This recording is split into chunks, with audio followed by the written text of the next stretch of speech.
que es uno de los feriados que a mí más me gusta celebrar, que es el día el 25 de mayo. Obviamente no vamos a venir a hacer el programa. Y pasamos el segmento del jueves a hoy martes, un martes muy cargado de muchas cosas. Y ya están dos personas nuevas dentro del segmento, dentro del club también. Una importación que trajimos desde otra ciudad también. Por supuesto le vamos a agradecer que haya venido, se haya tomado el tiempo de venir hasta acá. Está Lucio, está Mariana para charlar con nosotros sobre un tema. Ahora vamos a entrar un poco más en este tema. Chicos, ¿cómo están? Gracias por venir. Buenas tardes, gracias. Un gusto estar acá compartiendo, además con Lucio Rossini, este segmento y con ustedes también. Gracias. Lucio, ¿cómo estás? ¿Cómo están? Buenos días a todos. En primer lugar, gracias por la invitación a ustedes y por favor. También a los chicos del Club de Derecho que siempre se esfuerzan en generar estos espacios. Seguro, aparte ya estamos, lo vamos a ir comentando después en algún otro momento, pero generando algunas otras cosas que tienen que ver con el club y demás. Para empezar a entrar en el tema, ¿no? Una pregunta que te hacía hoy para entender hoy a la mañana. Esto de los fraudes informáticos, hoy que tenemos no solamente una sociedad, sino una vida muy digital, muy virtualizada, hay que tener mucho cuidado, ¿no? a todo esto.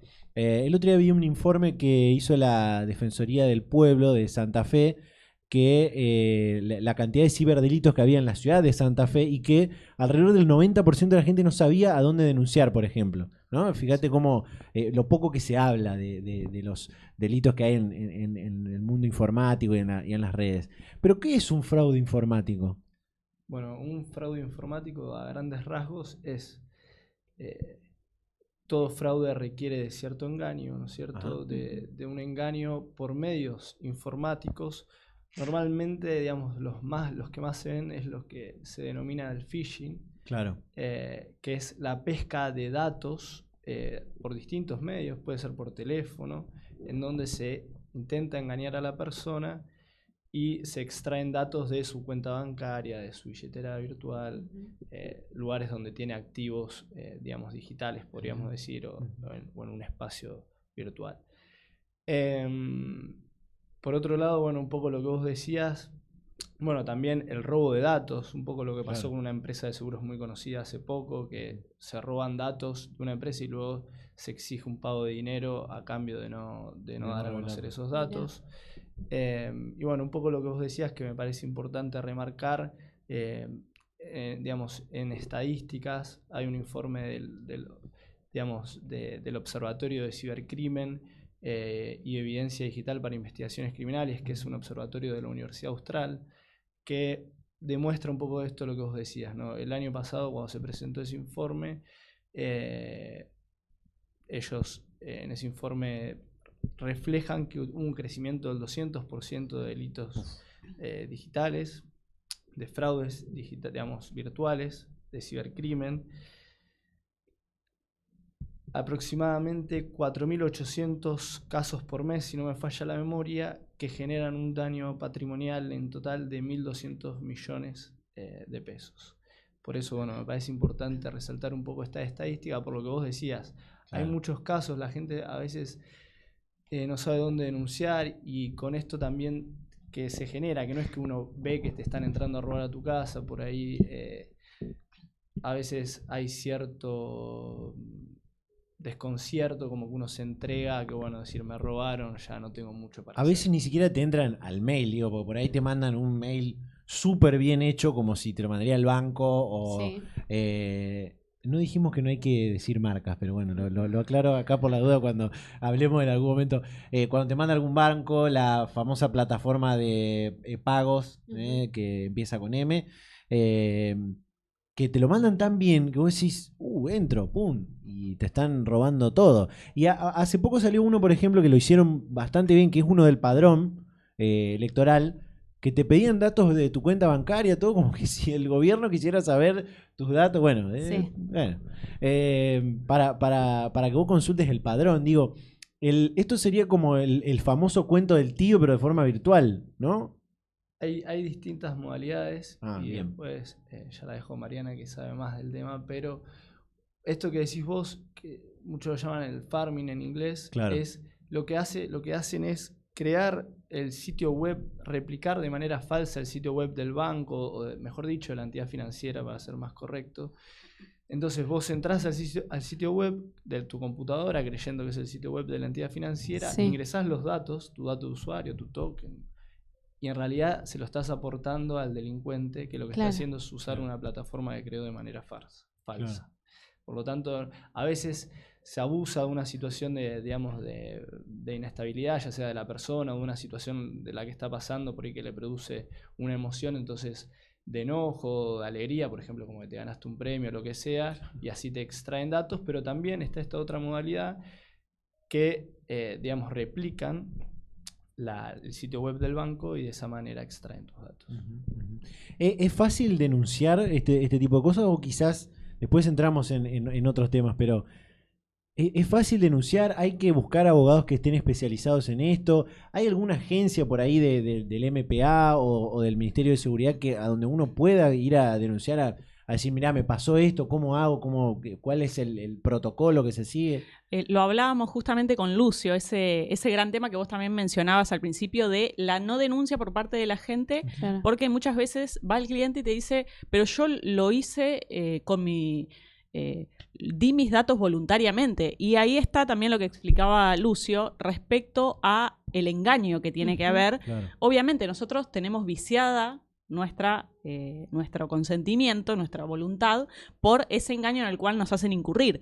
Simular ser una entidad financiera de confianza o, bueno, dijimos no nombrar marcas, pero un concurso o algo. Una plataforma de pago. Alguna plataforma, exactamente. Y siempre está un componente que se repite, que se reitera en este tipo de maniobras, es la urgencia con la cual te piden que vos actúes. Claro. Sí. ¿Sí? También te llama por teléfono, te dice tenés que aplicarte cierta vacuna. Y ahí también está la importancia de los datos, porque nosotros confiamos porque ellos tienen 2 o 3 datos nuestros. Tienen nuestro nombre, quizás saben que nos aplicamos determinado número de vacunas y entonces nos dicen tenés que ir a aplicarte a tal lugar, saben que sos de Santa Fe, muchas veces obviamente son de otras provincias y ahí está lo que nosotros tenemos que tener en consideración, el valor de nuestros datos. Nosotros muchas veces decimos tal plataforma es gratuita, pero nosotros tenemos que dar una serie de permisos y brindar una serie de datos que muchas veces si la empresa posteriormente no tiene seguridad informática, pueden ser robados esos datos o también son comercializados. Esa es una realidad. El mercado de datos existe en general con fines comerciales. ¿Por qué? Porque quizás a determinada empresa de zapatillas le sirve saber que Mariano Oroño corre o le gusta tal deporte o quiere comprar tal zapatilla. En general es con fines comerciales, pero lo cierto es que muchas veces termina en manos de delincuentes y eso lleva también a que uno caiga en ese engaño del que hablábamos.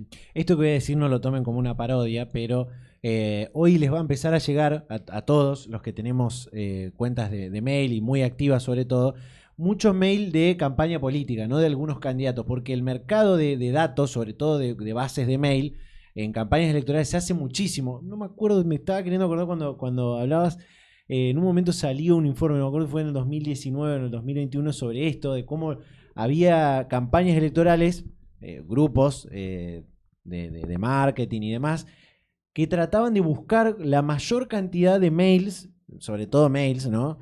Que es por ahí lo más fácil, para poder enviarte su propuesta, para poder que vos entres en su conocimiento, y que hasta podríamos decir, en esto surge una pregunta, ¿es ilegal esto o hay algún tipo de daño que se haga a la persona cuando te llega este tipo de mail? ¿O algo que se pueda denunciar? Si alguien tomó mi mail o mi dato público. No, en principio no está contemplada esa figura delictiva, como tampoco Bien. lo está. Muchas veces nos consultan la suplantación de identidad, por ejemplo. Esos no son delitos, sí pueden contener o conllevar alguna acción civil respecto a algún daño que pudiera sufrir la persona, ¿sí? Pero en sí no es un delito, salvo que haya por detrás alguna otra conducta. Si hay una extorsión, una amenaza, bueno, obviamente va a ir por la figura correspondiente. Porque en los delitos informáticos tenemos los que mencionaba el doctor Rossini hoy, es decir, las estafas informáticas, que es lo que más consultan, pero también hay una serie de delitos que son los delitos clásicos que hoy día se llevan mediante medios digitales, ¿no? En esto cuando una persona llega y es una denuncia de un delito informático, ¿no? O de un fraude informático para ir al tema que obviamente como fraude tiene cuestiones económicas. En la investigación que se hace, entiendo o creo, ¿se logra saber cómo el que está causando ese daño llegó a la información de la persona? ¿Cómo llegó al mail, al número de teléfono? ¿Se sabe? ¿Se logra saber eso? Si está quizás en un dato público o algo por el estilo. Por lo general, como vos decías, hoy en día, digamos, la mayoría de las personas tiene su vida en la red. Claro. Ya sea porque, como decía Mariana, accede a aplicaciones donde ingresa sus datos o de hecho en perfiles públicos de redes sociales, Facebook, Instagram. De hecho, el OCEDIC, que es el observatorio que yo te mencionaba antes, hizo un documental muy, digamos, ejemplificativo, donde muestra un poco esto, ¿no? Es como una miniserie, claro, donde muestra un poco todas estas conductas y cómo la persona extrae de Facebook, de Instagram, datos que no tienen que ser tan exactos. Digamos, es el mail, tu nombre completo, tu DNI, incluso cosas que se pueden encontrar en sitios gubernamentales, pero que eso ya te genera cierta confianza en que por ahí te están llamando de tu entidad financiera, del banco, de la entidad financiera que sea. Claro, eso es, ahí hay una cuestión para revisar, ¿no? El tema de que cualquiera puede acceder a datos, entre comillas, públicos, porque en realidad son datos privados de uno, que uno se los da a... Bueno, pero también ahí está lo de... Me estoy como respondiendo a mí mismo, pero ahí está como también lo de las bases y condiciones en las aplicaciones, por ejemplo. Uno, por más que no las lee y le da que sí, hay una cuestión ahí que uno dice, bueno, vos estás accediendo a prestar tus datos y a la utilización con fines comerciales, dice. Claro. Sí. Pero nunca sabemos a dónde terminan esos datos. Claro. Obviamente, con fines comerciales, bueno, ¿a dónde? ¿De quién? ¿A quién se los das a los datos? Claro. Y lo que hablaba Lucio hoy también, nuestra identidad digital. Todo lo que nosotros hacemos deja una huella, ¿sí? Las páginas que nosotros seguimos marcan una tendencia, un gusto. Los comentarios que nosotros hacemos en los portales de noticias marcan una ideología. Las páginas mismas que seguimos de noticia marcan una ideología. Las personas que tenemos como amigos también marcan nuestro entorno, las personas con las que nos relacionamos. Muchas veces las fotos que subimos, el deporte que hacemos, en fin, si tenemos perros, si tenemos gato. Eso muestra nuestra identidad digital y muchas veces nosotros nos quedamos pasmados, es decir, ¿cómo sabe tanto esta persona de mí? ¿Y cómo no va a saber si uno publica todo? Publica dónde está, publica dónde no está, lo que le gusta, si le gusta el café, el té, el vino, el mate. Entonces, nosotros tenemos también que tomar cierta conciencia y en caso de querer tener un perfil más reservado, tomar los recaudos, ¿no es cierto? No es la idea que dejemos de usar las redes sociales. Sí, nosotros la usamos, yo sé muchos gustos de Lucio por su Instagram y viceversa, pero obviamente sí tenemos que tener conciencia de la cantidad de datos que los demás pueden llegar a tener de nosotros sin que haya una empresa de por medio. Claro. Los datos que nosotros mismos brindamos. Claro. En esto muchas veces, hoy a la mañana hablaba con Lucio para preguntarle algunas cosas para no errarle, ¿viste? Porque, ¿viste? Yo no soy abogado, soy una especie de persona que comunica, entonces no quería errarle en cuanto a preguntas y temas y demás. Y vi que se hacen campañas por ahí para evitar delitos informativos que te dicen, tratá de, si te sacás una foto con tu auto, que no se vea la patente, si te sacás foto en tu casa, que no se vea la dirección o el número donde está tu casa, no subas fotos que estás de vacaciones, tantas fotos que estás de vacaciones, porque obviamente eso llama a los malandras a que vayan, obviamente, a buscarte a tu casa porque no hay nadie. Digo, también esta cuestión como de una seguridad personal en cuanto a su uso en las redes sociales, ¿no? Que es también muy, muy importante. Y también los consumos, ¿no? Lógicamente. En cuanto a plataformas de entretenimiento, en cuanto a newsletters, incluso. Yo soy fanático de suscribirme a newsletters que después digo, ¿cómo puede ser que yo no me escribía esto? Y en realidad sí. Y después termino en 50 newsletters de todos diarios diferentes y bueno. Sí, es que también por ahora parte de la gente pone mucho su número.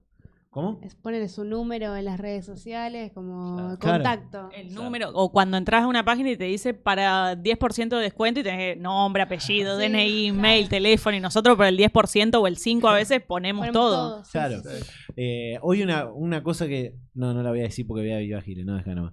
No, iba a decir algo de cómo llamar clientes y hacer gente, tener gente, los mails y demás, pero no lo voy a decir porque algo que estudié en un curso y no da, y lo pagué encima. Así que no, paguen el curso. Si quieren saber más, Claro. 0800. 341-215-2539 y hacemos... No pasé el CBU y el token. Claro, no, exacto. Así tengo un resarcimiento, ¿no? Chicos, quiero hablar ahora y entrar para ir haciendo un ejemplo práctico, ¿no? Para que la gente entienda. Esto de un fallo reciente que tuvieron, en particular cada uno, que tiene que ver con un fraude informativo que además tiene una cuestión económica muy importante detrás. Y también con algo que hoy está muy en auge, o estuvo muy en auge en los últimos tiempos, ahora como que mucho nos está hablando. También la agenda va cambiando, ¿no? Estamos muy en la inteligencia artificial y por ahí se fue un poco lo de las criptomonedas y todo eso. Que tiene que ver con esto, el uso, la compra y comercialización de criptomonedas. ¿Quién me quiere empezar a contar por ahí el caso en particular que tuvieron? Bueno, nosotros tuvimos un caso de un cliente titular de una empresa bastante grande de la zona, en donde a él le habían depositado ese día un monto de 10-11 millones de pesos. Cuando va a entrar al home banking, el gerente de la empresa, por medio no de la aplicación del teléfono, que suele ser más segura, Claro. sino por medio por esto que te decía antes, sino por medio de la web de la computadora, Claro. ingresa todos sus datos para poder, digamos, transferir, porque necesitaban usar esa plata para otra cosa y necesitaban verificar si había entrado el pago. Él ingresa todos sus datos y le aparece un cartel que decía securizando o securitizando la aplicación, una cosa por el estilo, y una barra de progreso que se comienza a llenar muy lentamente. Él, ante esto, como le pareció raro, llama al banco. Del banco le pasan con un 0800 de fraudes informáticos. Él llama y le dicen que desconecte, que eso no era, digamos, normal, que desconecte inmediatamente el aparato. Mientras tanto, el gerente de la empresa ingresa con su teléfono al home banking y ahí ve que le habían, digamos, quitado el dinero que le habían depositado recientemente. Ahí en eso te hago una pregunta. La persona no había entrado entonces a la página del home banking, había entrado a otro lado, Nosotros ¿no? sospechamos que en Ahí realidad va. entró a digamos, esto que yo te comentaba antes del farming, Claro, a una página falsa que creyendo que era del banco. claro. Por eso te digo que la aplicación del teléfono suele ser más segura, porque, digamos, no puede haber este error. Ese dinero lo depositan en 3 o 4 cuentas de billeteras virtuales y compran criptomonedas, concretamente Tethers, y lo van depositando en otras. Nosotros, digamos, se llegó a congelar una de esas cuentas, que puntualmente tenía 2.300 Tethers. Si no me falla la memoria, un Tether es más o menos $1 en valor monetario. O sea que más o menos recuperó $2.300, que es aproximadamente un 10% de lo que le quitaron. Eso se congeló y luego lo que nosotros pedimos fue algo que, digamos, no es novedoso en términos jurídicos, porque es digamos, una posibilidad que prevé nuestro Código Procesal en el artículo 207, que es el cese del estado antijurídico. El cese del estado antijurídico es para hacer cesar un delito que se está cometiendo o los efectos de un delito que se cometió y que están perjudicando a la víctima. Entonces, nosotros ahí lo que pedimos es que esas Tether que se había mostrado por la trazabilidad, porque, digamos, todas estas operaciones van dejando un rastro que puede ser, digamos, seguido. Solicitamos que se deposite en una billetera virtual de nuestro cliente, a lo cual, digamos, el juez y el fiscal lógicamente nos apoyó y fueron devueltos. Algunas veces estas personas que se utilizan, digamos, a veces las personas que son las titulares de las cuentas a las cuales va ese dinero pueden estar involucradas como no. Claro. En este caso era una persona de Buenos Aires, de Florencio Varela, si no me falla la memoria, que parecía, al menos en un primer momento hasta ahora, que no tenía ningún vínculo con la persona que había actuado, con las personas que habían actuado, digamos, robando este dinero. Pero espera, si no tenía vínculo, digo, ¿cómo le llega la...? Porque también hacen eso, digamos, roban datos de personas a los cuales le transfieren y de ahí lo transfieren a otra billetera virtual. Claro. Una cadena que lo que trata es que se pierda el rastro del dinero y de dónde está. Claro, están muy bien armados, ¿no? Digamos, otro dato que también da el Observatorio de Cibercrimen es que el 54% de las personas que están involucradas son personas, digamos, que como autores o como partícipes de estos ilícitos tienen estudios universitarios. Claro. Y el 13% incluso tiene estudios de posgrados. Claro. Es decir, es un perfil de la persona, digamos, con más estudio, con más preparación y que lógicamente le permite, digamos, una mayor creatividad, si se me permite la expresión, claro, sí, para estas maniobras. Al margen de esto, otra cosa que me parece importante es la responsabilidad, no ya penal, sino civil de los bancos. Porque el banco, uno con la entidad financiera, mejor dicho, tiene una relación de consumo en el cual el banco tiene que prestar seguridad y resguardo de mi dinero. Es como si yo, digamos, haciendo un parangón, alquilo en un banco una caja de seguridad y resulta que el banco deja la puerta abierta, cualquier persona tiene una llave y bueno, si me terminan robando esa plata, el banco va a ser responsable. Claro. En este caso es igual. Por no cumplir, por ejemplo, si la entidad financiera no cumple las circulares del Banco Central, el Banco Central tiene una circular que, si no me falla la memoria, es A7266, que luego fue ampliada y modificada, en donde da una serie de directivas a las entidades financieras en relación a las medidas de control y de seguridad que se tienen que tomar, y también esto que decías vos, de información al cliente y capacitación para que no den datos que puedan hacer que sean víctimas de un fraude. De un fraude informático. En esto, ¿cómo se llega al fondo quizá de la situación? Falta, me imagino quizás, por lo que entiendo, investigar, ¿no?, quién es el autor material o el ideador sobre todo del fraude informático. Quizás no es uno, quizás es un grupo, bueno, llegarán. Pero cuando se llegue y se le ponga nombre a esa persona, hay una cuestión jurídica, perdón si estoy diciendo cosas que no son, hay una cuestión jurídica de decir, para imputar a esa persona, ¿no?, años, sobre todo, porque entiendo es un fraude como cualquier otro, ¿no? Sí, los fraudes informáticos están previstos concretamente por el Código en el Código Penal, el artículo 173, inciso 16. Algunos autores dicen que está irregularmente regulado ahí porque dicen que en realidad es una especie de hurto, no una especie de fraude. Claro. Pero sí, digamos, nosotros estamos en camino a intentar lograr eso, aunque paralelamente, digamos, desde el punto de vista económico, nuestro principal objetivo es el reclamo civil que estamos haciendo al banco por haber incumplido las medidas de seguridad que permitieron este fraude. Aunque de todos modos, por la parte penal se está intentando dar con las personas que participaron en este hecho ilícito, en trabajo conjunto con la Fiscalía, que también hace grandes esfuerzos porque, digamos, no vivimos en una sociedad en donde los organismos públicos a veces cuenten con todos los medios. Claro. A veces no es solo una cuestión de voluntad, a veces por más que los fiscales tengan la voluntad, a veces no cuentan con los medios técnicos. Claro, y con poco personal también, personal que sepa cómo actuar ante esto, ¿no?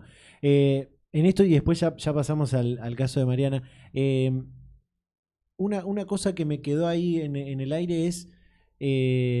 primero es si lo querés contar, si no, si es una sola la persona que hizo el fraude o si es un grupo. Y la otra es, ¿qué responsabilidad tiene el banco ahí, ¿no? Quiero que se pueda entender esto. Digo, ¿qué responsabilidad tiene? Porque si bien la persona, vos podés decir, bueno, vos entraste a un enlace que está mal, podría decir el banco, no así muy resumidamente y a lo burdo, pero... Digo, hay una responsabilidad también ahí de la entidad bancaria, ¿no? La responsabilidad del banco civil, estoy hablando, nosotros la vemos muy clara. De hecho, hay fallos en esto, hay muchos fallos que no solo condenan a restituir, digamos, a que el banco tenga que indemnizar por la plata perdida, sino por una indemnización por las molestias y por el daño punitivo, que es lo que se llama. Es decir, eso nosotros, al menos de nuestro humilde punto de vista, lo vemos bastante claro, por eso estamos haciendo un reclamo en contra del banco. Por parte de si es una o varias personas, eso no lo sabemos todavía, no hemos podido llegar a ese punto. Yo creo que normalmente intervienen varias personas, porque se requiere de varias personas actuando en conjunto. Por lo general nosotros hace muchos años, cuando estos casos eran más normales, de hecho yo todavía no estaba ni recibido, en el estudio hubo un caso donde defendimos a una persona acusada de un hecho por el estilo y se lo acusaba de no haber actuado de maneras, digamos, en solitario, sino que en contacto con estas personas a las cuales se les transfería el dinero. Yo creo que puede haber actuado varias personas, Sumado a que nosotros cuando hicimos la denuncia solicitamos a la Fiscalía medidas investigativas para que se investigue y se brinde información por parte del banco a ver si no podría haber eventualmente algún empleado del banco involucrado en la maniobra. Claro. Por ejemplo, medidas que pedimos es quiénes habían ido ese día a trabajar, quiénes habían faltado sobre todo ese día a trabajar, quién manejaba la cuenta concretamente de nuestro cliente. A veces los bancos tienen personas asignadas a las cuentas de las empresas, para ir por ese lado, aunque bueno, no sabemos todavía si han tenido alguna intervención o no. Eso lo desconocemos. Bien. Ahora sí, para ver después también si podemos comparar cosas que haya similares, ya seguramente entre ustedes habrán visto cosas en común. ¿Cómo fue el caso que tuviste tratando vos, Mariana? Primero voy a hacer un agregadito a colación del caso que comentaba Lucio. ¿Por qué Lucio dice que entrar por la aplicación es más seguro? Sí. Porque la gente muchas veces lo que hace es pone en Google Home Banking Banco X. Y ahí, obviamente, yo puedo hacer una página clonada en la cual hago exactamente igual todo el formulario, la interface de la página, es decir, todo lo que ve el usuario. Pero si se fijan en la URL, en la dirección, en el http // no va a ser la oficial, ¿sí? Va a ser quizás muy parecida, pero va a cambiar algo, qué sé yo, en vez de la N puede haber una I, una R, algo por el estilo. Entonces yo lo que estoy haciendo es ingresando a una página que no es la oficial. La alternativa es tenerla oficial en la barra de favoritos o algo por el estilo para no incurrir en ese error. Pero pasa todo el tiempo y obviamente los ciberdelincuentes aprovechan esta vulnerabilidad de las personas de que van y ponen en Google Home Banking del banco tanto y entran a la primera que les salta. Y además eso, la posición de cada uno de los anuncios se puede primero comprar mediante precisamente un anuncio y además mediante las palabras clave que yo voy poniendo puedo también posicionar mi página. ¿Sí? Entonces puede aparecer primero una que no es la oficial. Está también el poder de policía que tiene que tener el banco, porque el banco, ¿qué hace? Pone en poder de las personas, pone a disposición de las personas una aplicación o una plataforma que es el Home Banking. Y tiene necesariamente que tener un contralor de eso, porque está poniendo en manos de personas con niveles culturales muy distintos una herramienta, una cosa riesgosa, decimos en el derecho, y tiene que actuar como guardián, también decimos en el derecho, y ese es el poder, la obligación del banco, de velar porque esa cosa riesgosa no produzca efectos dañosos. Es decir, que tiene que ver el banco que no haya, constantemente tiene que estar revisando que no haya páginas clonadas o páginas que no sean las originales. Ese es el por qué, y con la aplicación eso no pasa. Porque la aplicación no buscas nada, está ahí, es lo oficial y no tenés ese margen de error que sí tenés o tenemos todos buscando en Google cierta información. Por eso siempre hay que revisar bien la URL. A los adultos mayores, esto les voy a preguntar al final, que quizás pueden llegar a ser los más damnificados con esto, ayudarlos en ponerles en el favorito del Home Banking. Yo me acuerdo a mis abuelos cuando empezaron a usar esto, lo hicieron. Ponerlas de los 3, 4 bancos o el único banco que ocupen, tratar de poner en el favorito o que estén lo más cerca cuando abran el navegador que ocupen, que se abran todos los Home Banking, bueno, como sea, para que no sean no para la gente apresurada también, viste. ¿Cómo? Que viene la gente apresurada que lo primero que hace es leer y a mí me pasaría nos igual, puede pasar a cualquiera, porque la gente dice, no si puedo creer haber sido. Los adultos mayores yo creo que a mí me podría pasar. O ansiosos, ¿viste? Yo también, yo soy ansiosa y por ahí hago cosas y digo, no, pará. Claro, sí, totalmente. Hay que prestar más atención. Hay que prestar más atención. Ahora sí, pasando, si querés, a lo de al caso. Bueno, el caso que trabajamos en el estudio fue sí netamente cripto. En el de Lucio hubo una etapa bancaria y después fue desviado hacia cuentas cripto. Que hay que tener en cuenta lo siguiente. Muchas veces las wallets, que son estas billeteras virtuales, no están individualizadas con una persona en concreto. Nosotros en el banco tenemos una cuenta que está con determinado CBU a nombre de Mariana Oroño, quit 20, Entonces es fácil que yo pueda decir esta cuenta es de esta persona, con un pedido al banco, ¿sí? Un oficio, yo puedo saber ese tipo de información. Ahora, en el mundo cripto, no todas las wallets, no todas estas billeteras virtuales tienen esa individualización respecto a una persona. Si vos te fijas, la dirección de una wallet es B larga XW igual signo de admiración, pregunta, o sea, es una dirección de determinada cantidad de símbolos y muchas veces no tienen por qué estar ligadas a una persona determinada. Hay plataformas que sí exigen eso después de determinado movimiento dinerario, por ejemplo, en concreto las de Binance, que perdón, no había que nombrar, pero bueno, no importa. La vemos auspiciando en todos lados porque precisamente lo que quiere es brindar esa seguridad dentro de lo que es el mundo cripto, que es muy importante porque la gente muchas veces dice esto a mí me es desconocido, no voy a incursionar. Y muchas veces pasa que incursionan sin saber lo suficiente o sin asesorarse lo suficiente y pasan este tipo de cuestiones de estafas y demás. En el caso que trabajamos en el estudio fue así. Esta persona compró una wallet con un token de seguridad, es decir que tiene además de una contraseña, tenés que tener el token, es decir, un dispositivo físico USB y una contraseña. Pero ¿qué pasa? La compró y además de ese modo de ingresar hay otro modo paralelo que es mediante la clave semilla. La clave semilla es una secuencia de palabras unidas por punto, como ahora son los alias, pero más largo, porque es de 12 o 24 palabras. Y mediante esa clave semilla lo que se puede hacer es el recupero de fondos. Bueno, esta persona compró la wallet a otra persona que le dio el dispositivo token y esa otra persona que hizo se guardó la clave semilla. Después de 3 meses le desaparecieron todos los fondos a esta persona, que eran más de $300.000. Es decir, que era un monto importante. Sí. Y a colación de lo que veníamos haciendo, ¿qué hizo el damnificado? Nada.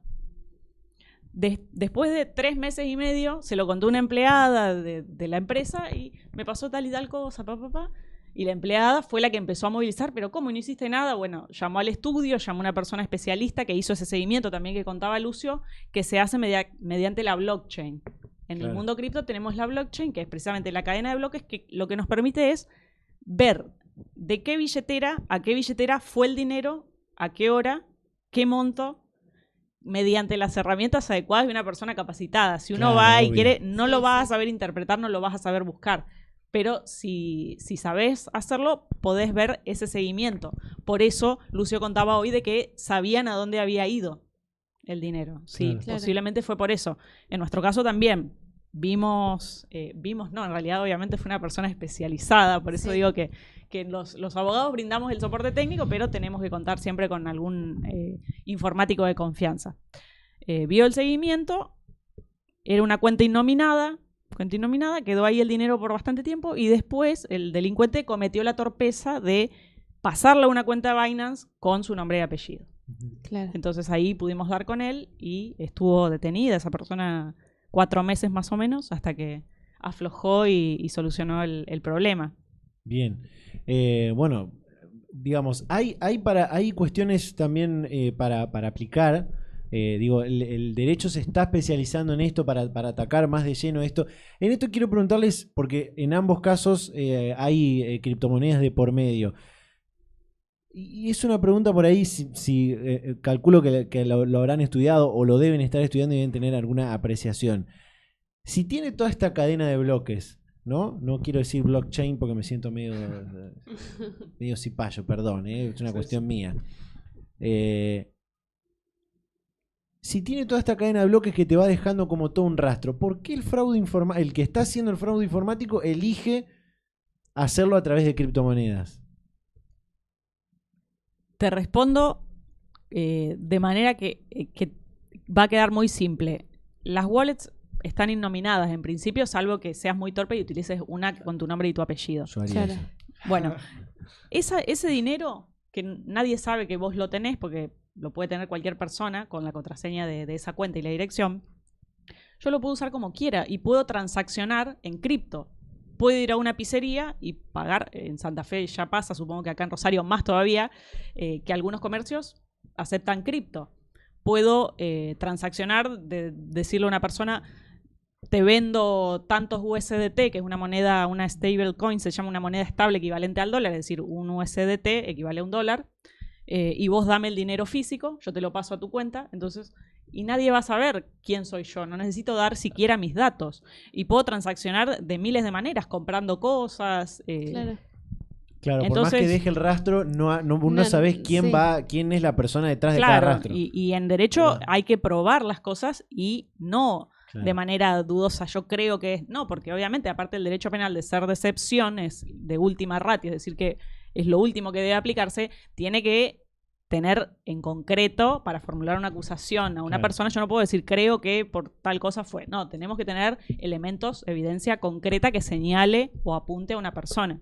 Entonces con el dinero en mundo cripto es muy fácil moverlo, o incluso lo que contaba Lucio hoy de utilizar las llamadas cuentas mula, cuentas a nombre de otras personas, para directamente que vaya a entidades bancarias y sacar el dinero en efectivo. Claro. Personas que por necesidad o por ignorancia brindan sus datos, personas a las cuales les han hackeado sus cuentas y las utilizan a su nombre, y quizás uno va a allanar ese domicilio y es una persona totalmente común que no tiene nada que ver con la maniobra fraudulenta. Claro.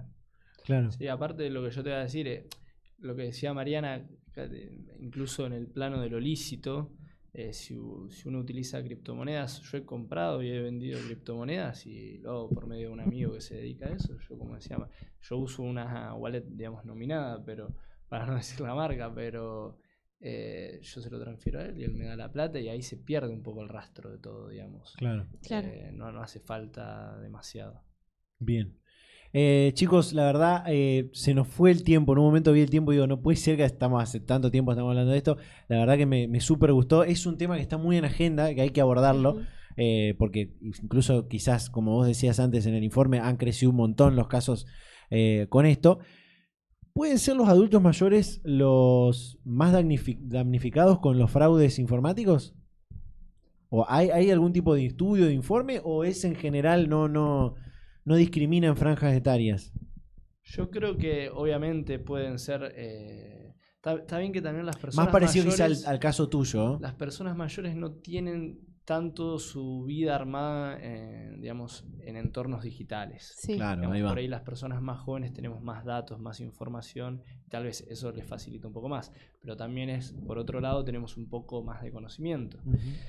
Yo creo que no discrimina, digamos, la cantidad de casos que yo te mencionaba antes, que el año pasado eran 4.800 por mes, hoy deben ser más de 5.000, 6.000, calculo, no sé, porque digamos, los datos eran del año pasado, pero yo creo que no discrimina. Por supuesto que una persona más grande y que tiene acceso a medios informáticos y electrónicos probablemente esté más expuesto, pero creo que no es determinante. Hace 3 semanas le pasó a mi hermana y tiene 26, así que... Ah, es verdad que contaste.